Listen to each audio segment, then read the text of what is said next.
Welcome to the Make Each Click Count podcast. This is your host, Andy Spleichel, and we are happy to welcome this week's guest to discuss today's topic, which is email marketing guaranteed to work. Today's guest is the founder of Noble, an agency that specializes in email and SMS marketing for e-commerce brands. A big welcome to Ben Billups. Hi, Ben. Hey, Andy, I appreciate you having me on.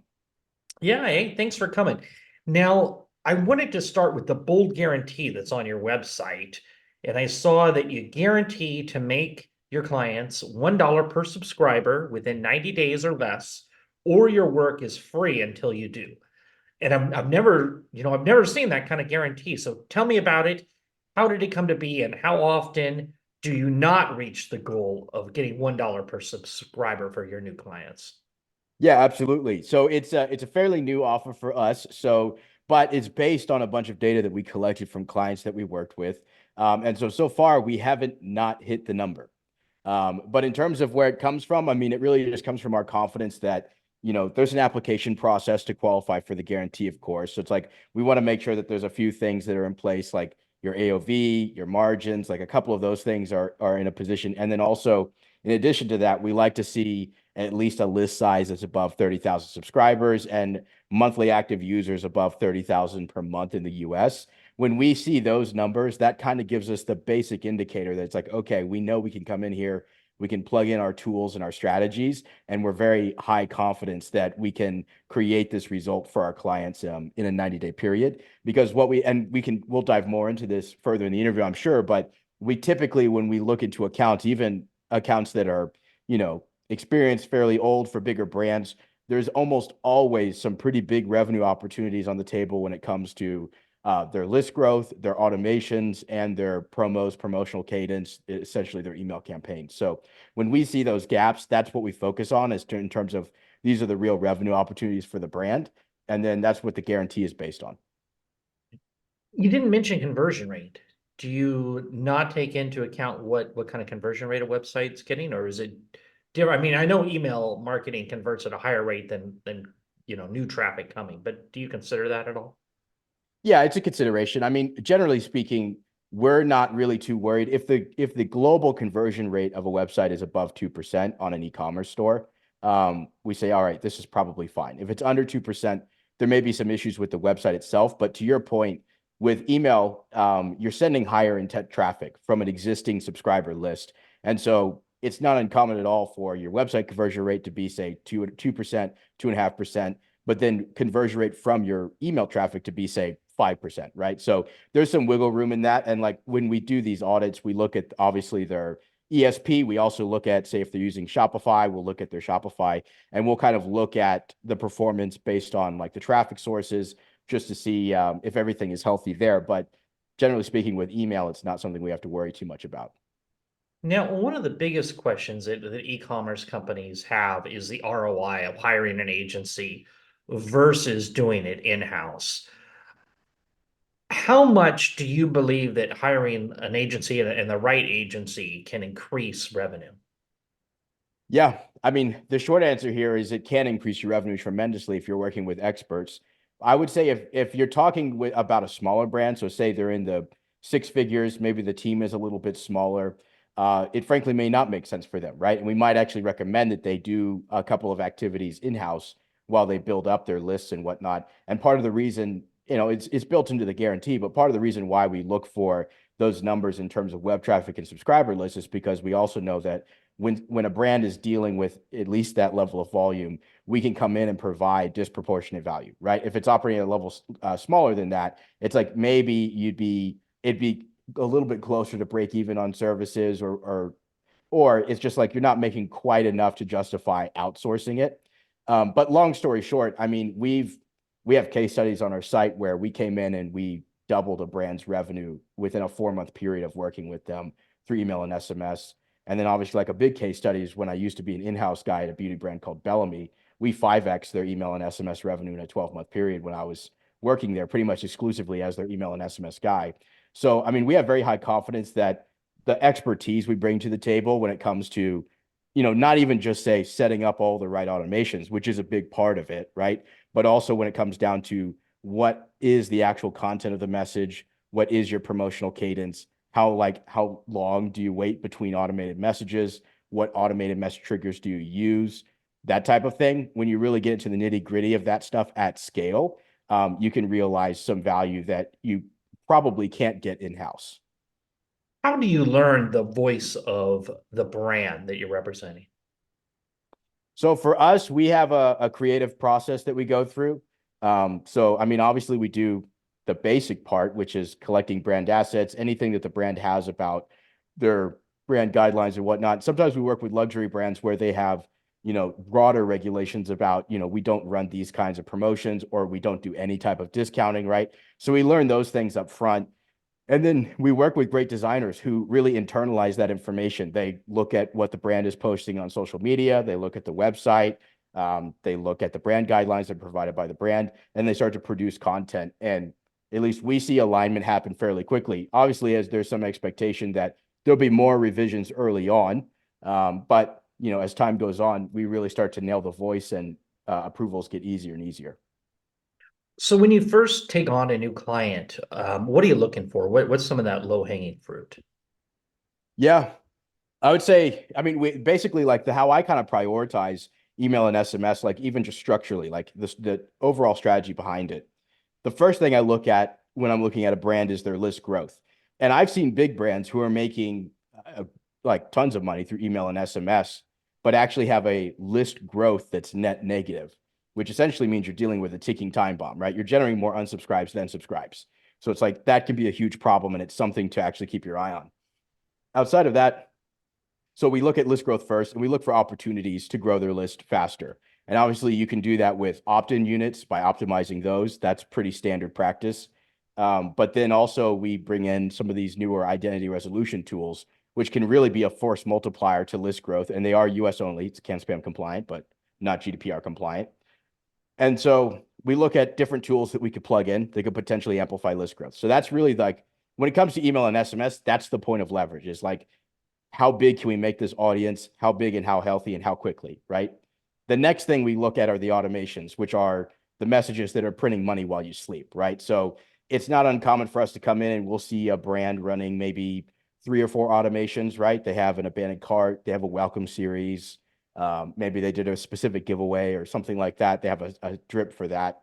But I mean, sometimes we'll come in and we'll recommend 8 to 10, sometimes 12 different automations. Let's And let's stop so, there and let's stop there and go through some of those because that yeah, I think, especially for newer brands that might not have gotten into email marketing, I think that's important. So what are some of the automate? Let's talk 8 or 10 automations. I mean, that seems like a lot of it them. does. What are they?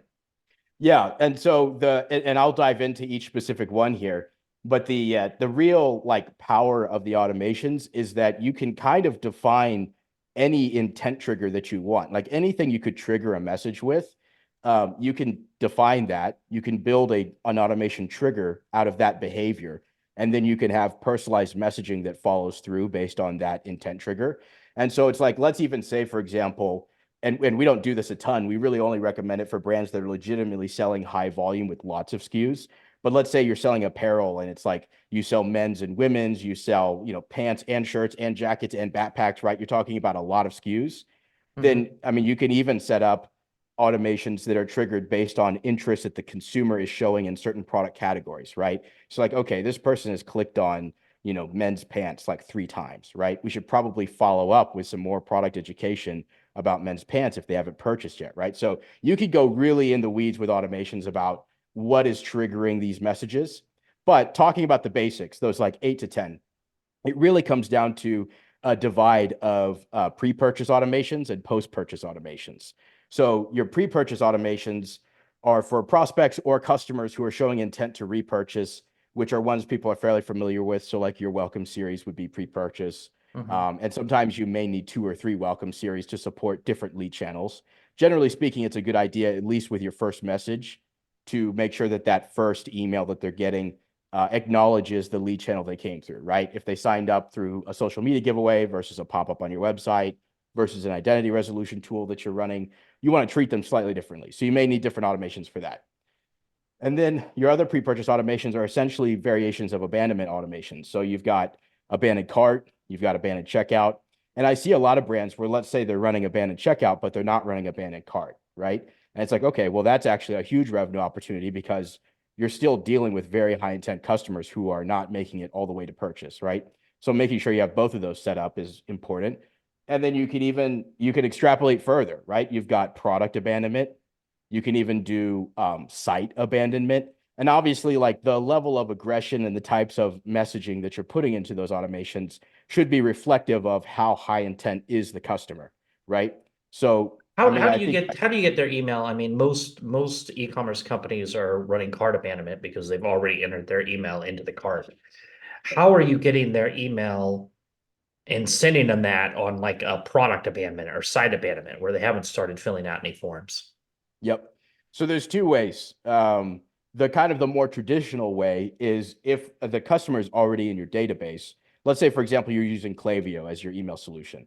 You can install a Klaviyo cookie on your website where if Klaviyo is able to identify that a user has visited your site and they already exist as an opt-in in your database, then it can actually identify that site behavior and you can trigger messaging based on that. So obviously, you're not going to get a like true one-to-one match back with the Klaviyo cookie.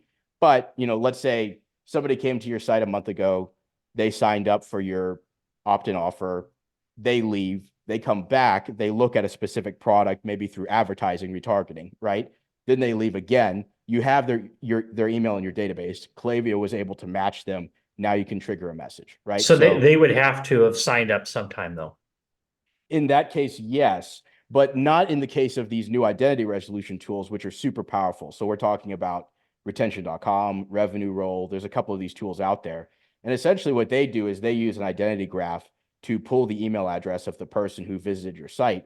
Oh, interesting. And then they pass that email address back to your ESP. And so your matchback rate on that is actually going to be like astronomically high. Like in some cases, 30 or 40% of your web traffic could be identified by a tool like this, in which case that customer actually didn't even necessarily need to opt in order for you to have their email and start sending them messaging. And of course, we can get into the deliverability part of it as well, because you want to make sure that you're not being too aggressive with those contacts because they Yeah. did not explicitly opt in.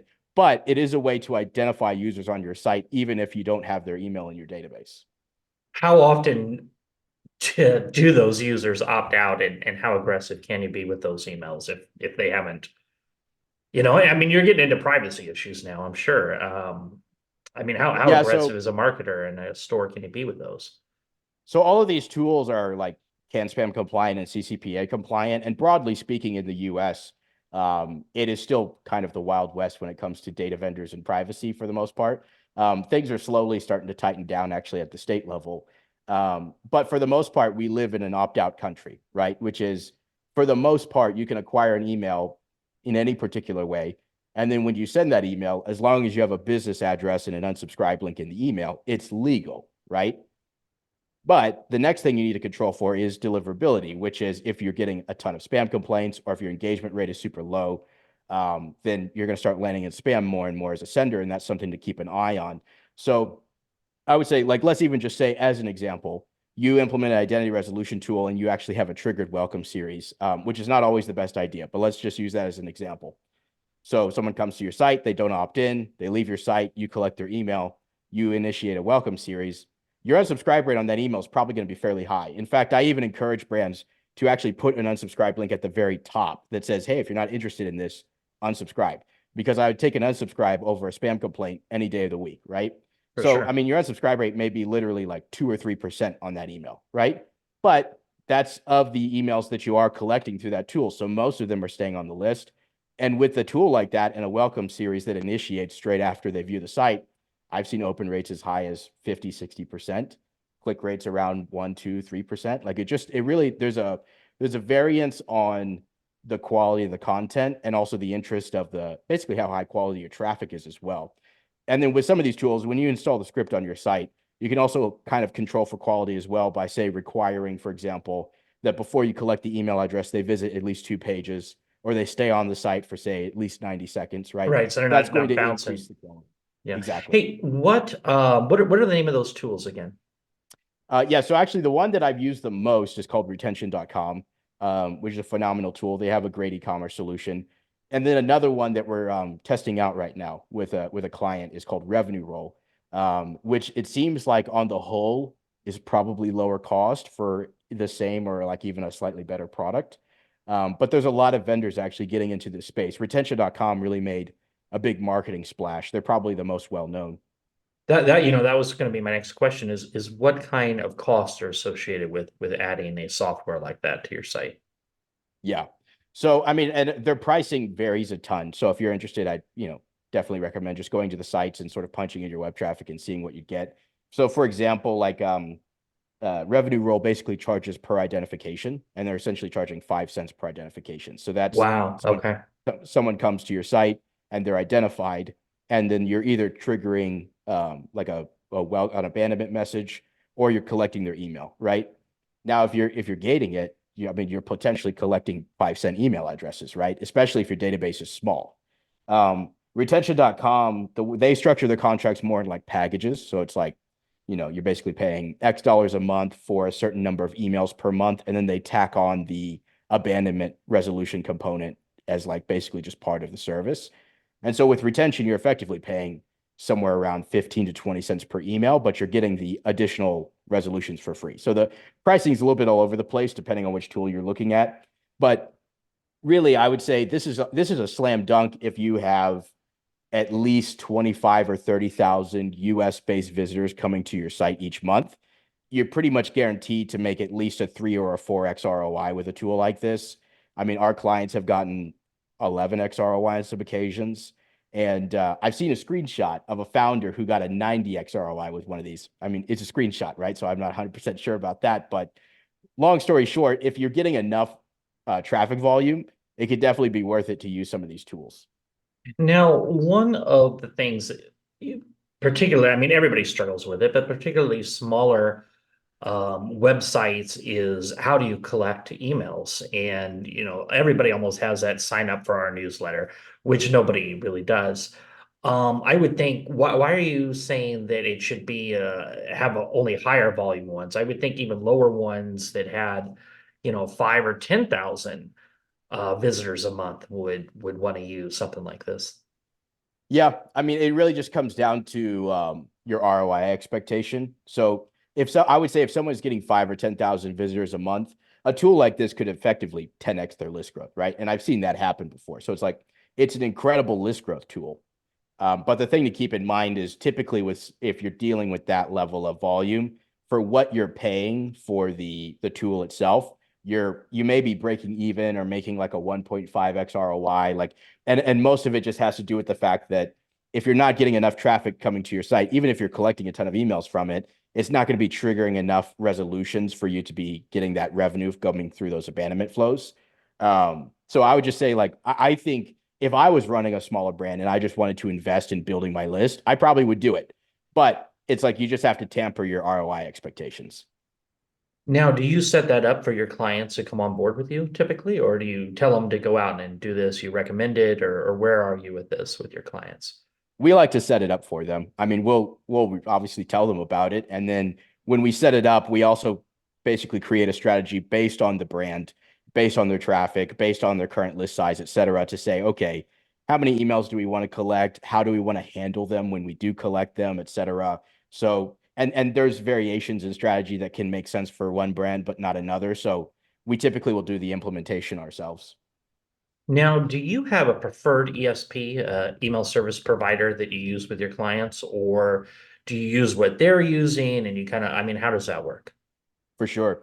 I mean, I will say that for the most part, unless you're using like a terrible ESP, generally speaking, the cost of migration doesn't add a ton of value. So we typically try to use the tools that the client is already using, unless there's just features or there's just something that's just not possible that really could make them a considerable amount of money. Um, but when it comes to e-commerce, I mean, Klaviyo is by far the biggest player in the space. It's an amazing ESP, and that's even speaking across different industries that I've used ESPs in, for news publishing and whatnot. Klaviyo is legitimately fantastic. I mean, the other big player in the space these days is SendLane. I haven't had a chance personally to work with it very heavily, but I've heard great things about it. So it seems like a great alternative. Now, have you incorporated AI it all into the content writing or any other aspect of the email marketing? In a fairly limited way. I mean, sometimes we'll use it even just to try to get some off the wall, like topic generation or some ideas, or to get like a starting point for some copy, sure. Um, but honestly, like we don't use AI tools that often. There are some interesting ones popping up that we're going to start experimenting with that are specifically designed for e-commerce, where you could essentially you tell the AI like, hey, we're running a promotion, it's 20% off, do, and it actually already has all your brand assets and it just generates designed creative. So I think that stuff is absolutely on the horizon, but a lot of it's in its infancy right now. We're not using it heavily with a ton of our clients. Now let's talk about privacy laws and even email versus SMS. I mean, you had mentioned earlier that as long as here in the US, as long as you have the business name and unsubscribe, you're all right with email, really. But what about SMS? Are the different privacy laws around that? Yes, 100%. So with TCPA, there's really no such thing as cold SMS or even identity resolution SMS. You have to have a double opt-in in order to send bulk messages. Like that's a non-negotiable. So to growing your SMS list is pretty much going to be based purely on the performance of your opt-in units or different giveaways that you do.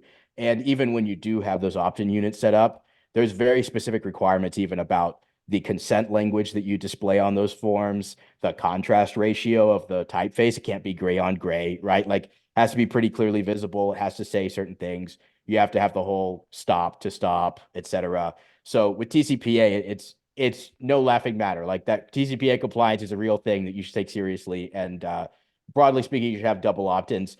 There are a couple of interesting kind of like edge cases. So just to give an example of something that does kind of get around TCPA, is what they call peer-to-peer SMS. And effectively what that is if somebody actually clicks send, it's not an automated system that's sending a message to say 10,000 people. If somebody actually clicks the send button, it's considered peer-to-peer, and that gets around some of the TCPA requirements, not all of them, but some of them. And so there are actually like platforms out there that essentially have like managed service peer-to-peer messaging for something like abandoned cart, where they actually will send an SMS message that otherwise is not a double opt-in, but because it's peer-to-peer, they can get around some of the requirements. I would just say be very careful with those strategies.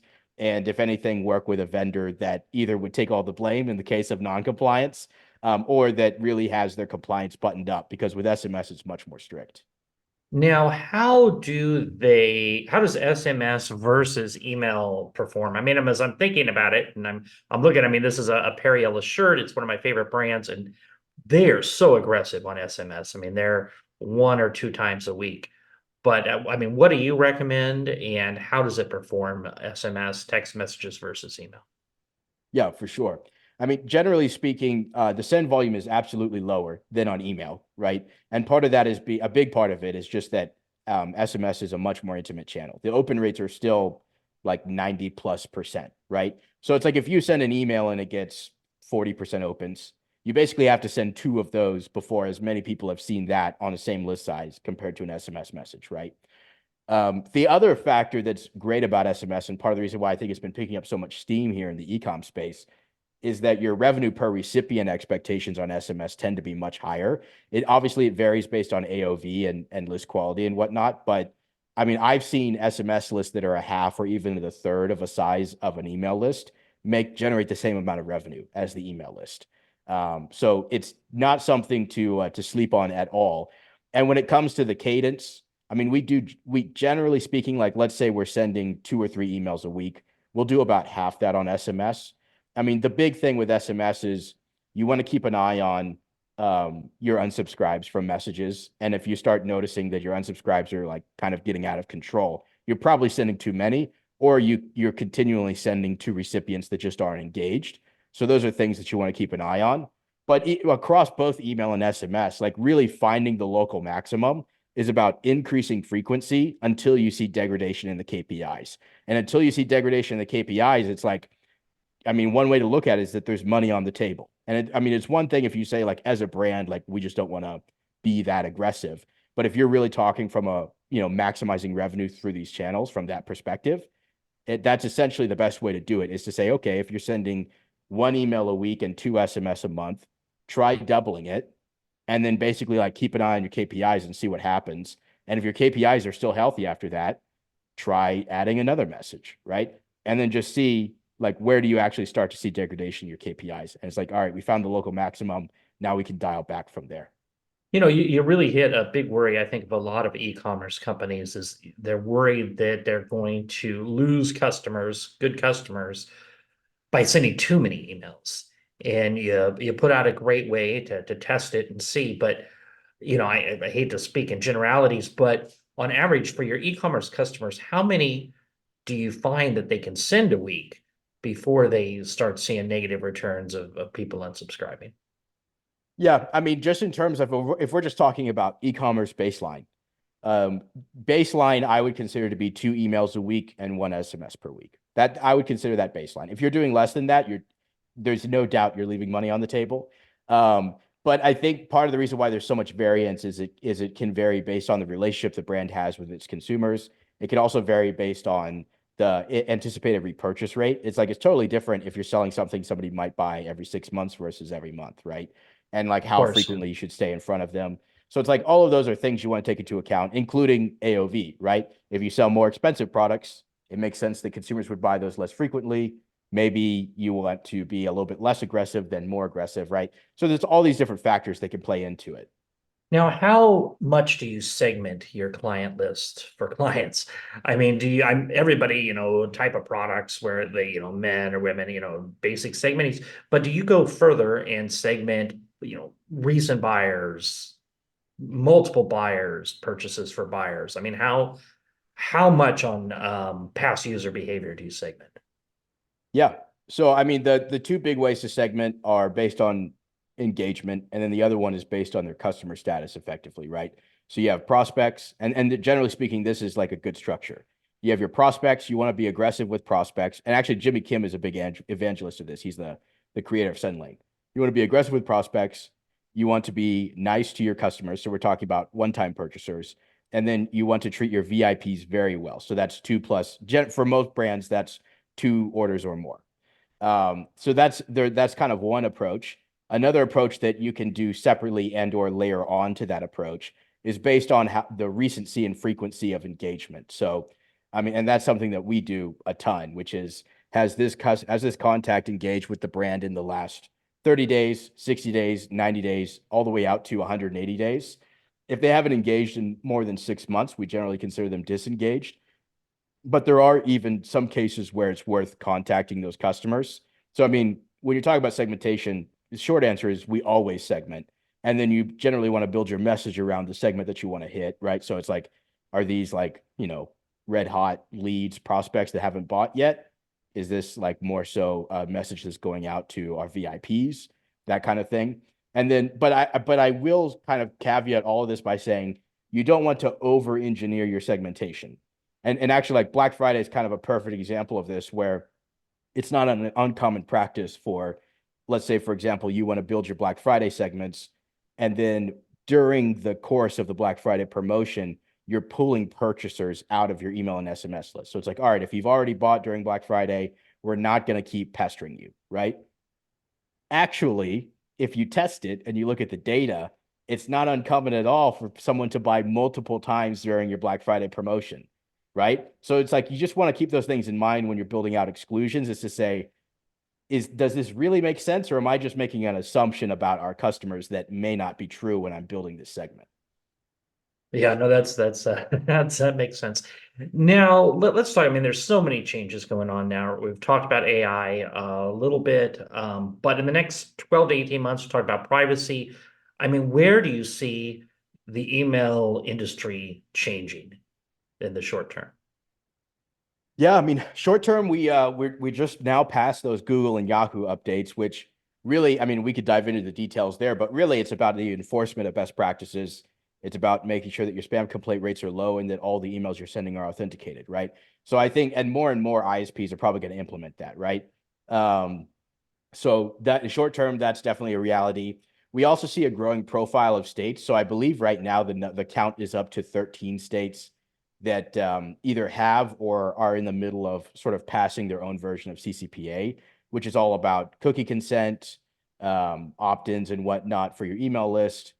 Um, but a lot of that has to do with really like pixel hygiene and website consent. At least as far as I can tell, and I'm by no means am I a legal expert or a compliance expert. I just operate in this space quite a bit. But as far as I can tell, I think the United States will continue to be an opt-out nation for probably at least another decade or two. I mean, it's possible at the federal level that something like GDPR could come through where, Mhm. it's like basically impossible to build your list without just pure opt-ins, running ads, doing lead gen, et cetera. But I think with everything happening at the state level, I'm honestly like not too worried about it. Now, what is a piece of actionable advice you could give listeners that would give them some quick results with their email marketing? I mean, I would say if you don't have identity resolution implemented and your traffic volume is decent, absolutely look into it. Go to retention.com or revenueroll.com and just explore that possibility because that can be massive. Um, the other, and I guess I'll give three pieces of actionable advice. The other one is look through your automations and look for opportunities. And actually, I did an audit of an account that was fairly well built out, but really just spend time in your account and look for oddities. So I'll give you an example of one that I saw, which was the in the case of this brand, their abandoned cart email was generating more revenue per recipient than their abandoned checkout email. And it's usually the other way around because abandoned checkout is a higher level of intent than cart, right? And Yeah. then when I actually go and look at the two automations, I'm like, well, why would this possibly be true? The most obvious explanation, and we're testing this theory right now, was that in one automation, in the checkout automation, the delay between the abandoned checkout and the first message was 1 hour, versus in the cart automation, it was 30 minutes, right? So Interesting. even if you have a good portfolio of automations built out, I would just say like go into and like just look at them, look for anomalies, but also like test different delays because sometimes the time delay can make a pretty big difference too. And what was the third piece of actionable advice? The third piece of advice would be to build a lot of core segments and just make sure that you're sending at least 2 emails a week and make sure that you're rotating segments when you do. So and it's based on, we do a lot based on recency. So let's say if you're sending 2 emails a week, I would send one to your 30-day segment and I would send one to your 90-day segment. And then so functionally what's happening is if someone has more recently engaged with your brand, they're getting 2 emails. And if someone is less engaged with your brand, they're getting one. And essentially, and we actually build out our promo cadences with this in mind too, where it's like the operating theory is that a customer that has more recently engaged with your brand is going to be more forgiving of frequent messaging than a less engaged customer. And we essentially build everything out with that in mind. And it tends to be very effective for us. Now, do you have a favorite success story you could share of people you worked on? You've given a lot of tips, but I'm curious on the practical what has happened with some of your clients. Yeah. I mean, I would say really the biggest success story is at Bellamy, that hair extension brand. I mean, they were doing 250,000 a month in email and SMS revenue when I came in. And a year later, when we wrapped up working with them, they were doing 1.2 million a month in email and SMS. And a big part of that too was that when I came in, they didn't even have SMS open as a channel. And I do see that with a lot of brands sometimes too, where it's like, even if you literally just added SMS as a channel and put some thought behind it, you'd see a ton of revenue come through. But yeah, I mean, I would say by far that's probably one of the most, at least in terms of speaking to e-commerce specifically, that's one of the most explosive growths that I've been a part of. And we talked a little bit about what you look for in offering the guarantee, but who is the perfect client for you guys to work with? Yeah, really ideal for us is beauty, fashion, health, and wellness. And then it really just comes down to those parameters we discussed. I like to see an AOV over $75. I prefer that your margins be at least 50%. And then also that your email list is at least 30,000 and your web traffic is at least 30,000 in the US. And if you go to our site, we basically have an application that pretty much asks you all those questions. If you kind of tick all those boxes, that's pretty much ideal for us. And how does your fee structure work? So there's two ways. One is we can just charge like essentially a full service flat retainer to like fully manage your email and your SMS channels. Um, and for some brands, that's what they prefer. We also offer performance compensation, where actually we come down on the retainer and we take a percentage of last click attributed revenue to email and SMS. So it's based purely on, with Results. last click, they click the email and they bought the product. It's like there's no magic sauce in that attribution number, right? It's just Mhm. it's the most conservative. So some brands prefer that. And how can an interested listener learn more about working with you and your agency? Yeah. I post all the time on LinkedIn and Twitter, so feel free to punch my name up. I'll pop right up. Or if you're actually interested in working with us or just learning a little bit more about our agency, you can go to nobledigital.co. Well, this has been great. Is there anything else you'd like to add before we wrap it up today, Ben? No, I would say just send great emails and probably send more of them. That's some great closing words. All right. Well, thank you again for joining us today, Ben. Absolutely. Thanks, Andy. For listeners, remember, if you like this episode, please go to Apple Podcasts and leave us an honest review. And if you're looking for more information regarding Ben or nobledigital.co, you will find the links in the show notes below. In addition, if you're looking for more information on growing your business, check out our podcast resource center available at podcast.makeeachclickcount.com. We have compiled all of our different past guests by show topic and include each of their contact information in case you would like more information on any of the services discussed during previous episodes. Well, that's it for today. Remember to stay safe, keep healthy, and happy marketing. And I'll talk to you in the next episode.